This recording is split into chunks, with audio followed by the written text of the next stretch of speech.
শুধু বলি ভোটটা দিবি তোরে, ভাইজান ওটা বলতে লাগবে যে এখন শওকত সাহেবের হাত ধরছে, কেউ কেউ আরাবুল সাহেবের হাত ধরেছিল, কিন্তু ভোট তো আমারই আছে।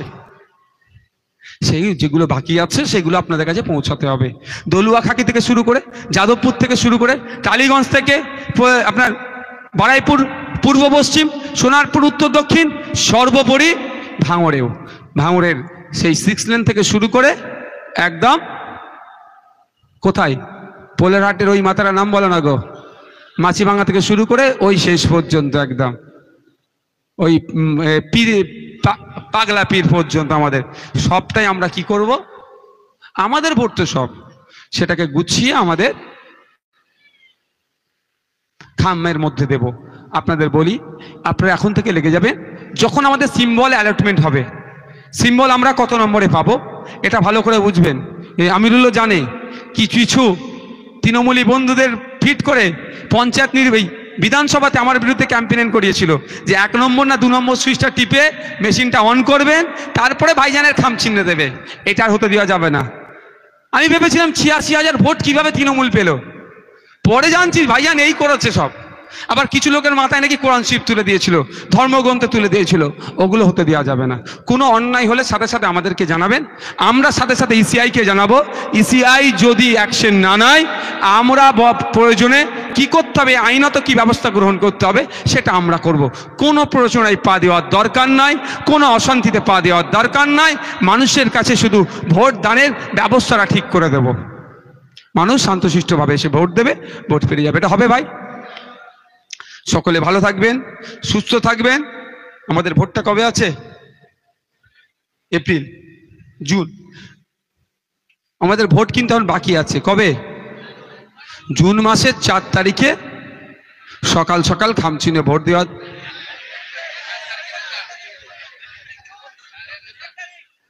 জুন মাসের 1 তারিখে ভোট তো ভাই। 1 জুন আমরা ভোটটা করাবো আমাদের পক্ষে। 4 তারিখে আমরা যাদবপুর লোকসভাতে মানুষের ভোট নিয়ে আমাদের দলের আবির আমরা মাগবো। তবে একটা কথা বলে রাখি, সে যেই হোক না কেন, আজকের পর থেকে বলছি, আমি কিন্তু নেতৃত্বদেরকে ছাড়বো না। এই যেভাবে ডিজে নিয়ে অশ্লীলতা হয়, ভাঙড়ের সমস্ত লেভেলের নেতৃত্বরা আছেন, এখানে বিভিন্ন ব্লকের নেতৃত্বরা আছেন, আমি কিন্তু লোকাল নেতৃত্বদেরকে ছাড়বো না। যে ভাইজান ওরা করে ফেলেছে, ও দরকার নেই, আমাদের ও দরকার নেই। আমরা আইন প্রতিষ্ঠা করার জন্য আসছি, তো আইনের বহির্ভূত কাজ ডিজে বাজানো। তাহলে তৃণমূলের আমরা কি তফাৎ রইলাম ভাই? ডিজে আমরা বাজাবো না। আমরা কি করব? অবশ্যই একটু আবির মাগবো। মানুষ আমাদেরকে আশা করছে সুযোগ দেবে।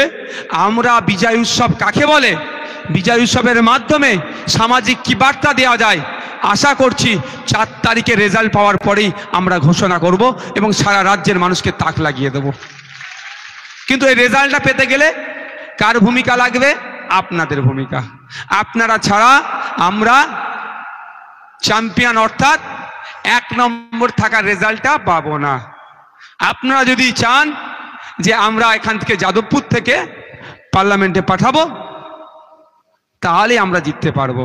তবে একটা কথা, বামপন্থী বন্ধুরা সবাই বলছে আমরা জিতে যাচ্ছি, সবাই বলছে আমরা জিতে যাচ্ছি, ভালো কথা। আমাদের এখানে যেটা আছেন কয়েক হাজার মানুষ আছে, এটা যদি ট্রেনিং প্রাপ্ত 100 বছরের দল, 60 বছরের দল, 40 বছরের দল, 1998 সালের দল যদি হতো, এর 2 ডবল জায়গা নিয়ে চেয়ারগুলোকে কি করতো জানেন? একটার পরে 1 ফুট গ্যাপ রাখতো। ওদের ট্রেনিং দেওয়া আছে। আর আমরা যত পারবো ভাইজানের বুকের উপরে উঠতে হবে, কাছে আসি। তা বলে আমি বলছি না ওই রকম করুন, ওইরকম আমার দরকার নাই। কিন্তু ওই বাকি টেকনিক্যাল জায়গাগুলোতে হেবি যে আমরা জিতছি, আমরা জিতছি, আমরা জিতছি। আরে দেবে তো জনগণ ভোট। জনগণ কাকে ভোট দেবে? মনস্থির করে নিয়েছে, মনস্থির করেছে। কেউ 24 বছরের আক্রমণের সম্মুখীন হতে হয়েছে, কাউকে 30 বছর আক্রান্ত হচ্ছে, কেউ 12 বছর আক্রান্ত হয়েছে। সব বঞ্চিত মানুষ আজকে কোথায় আসছে? আইএসএফ এর ছায়াতলে আসছে। আমি আপনাদের বলতে পারি, আপনারা যদি সর্বোচ্চ ভূমিকা পালন করেন, আপনি যদি মনে করেন যে আপনি প্রার্থী যাদবপুর লোকসভার, আপনার সর্বপ্রথম কাজ হবে আপনার বুথকে জিতাতে হবে।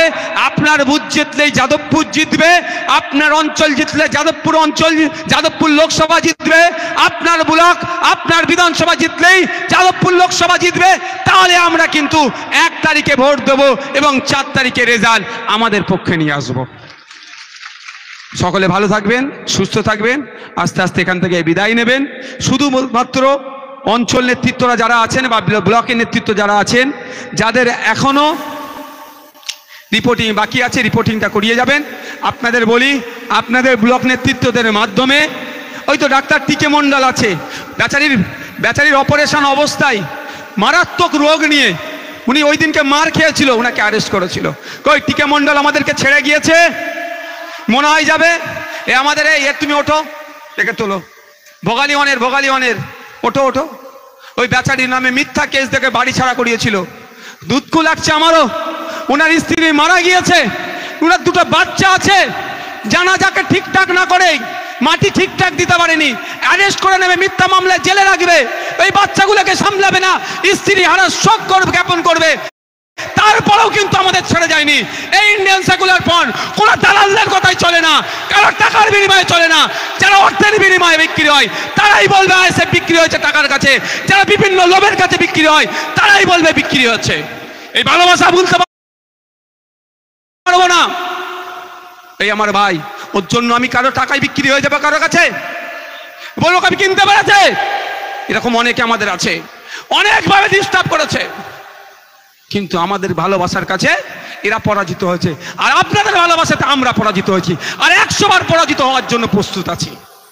কোনো দালাল, কোনো ধাপ্পাবাজ, কোনো কৌশলকারীদেরকে আপনারা পাত্তা দেবেন না, তাদের কথাতে সরাসরি আমাদেরকে জিজ্ঞাসা করবেন।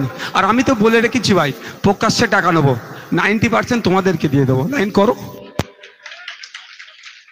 বুঝতে পারছেন না? জান, ভালো থাকবেন, সুস্থ থাকবেন, সকলে আস্তে আস্তে বিদায় নিন। আর যারা নেতৃত্বরা আছেন, আপনারা আপনাদের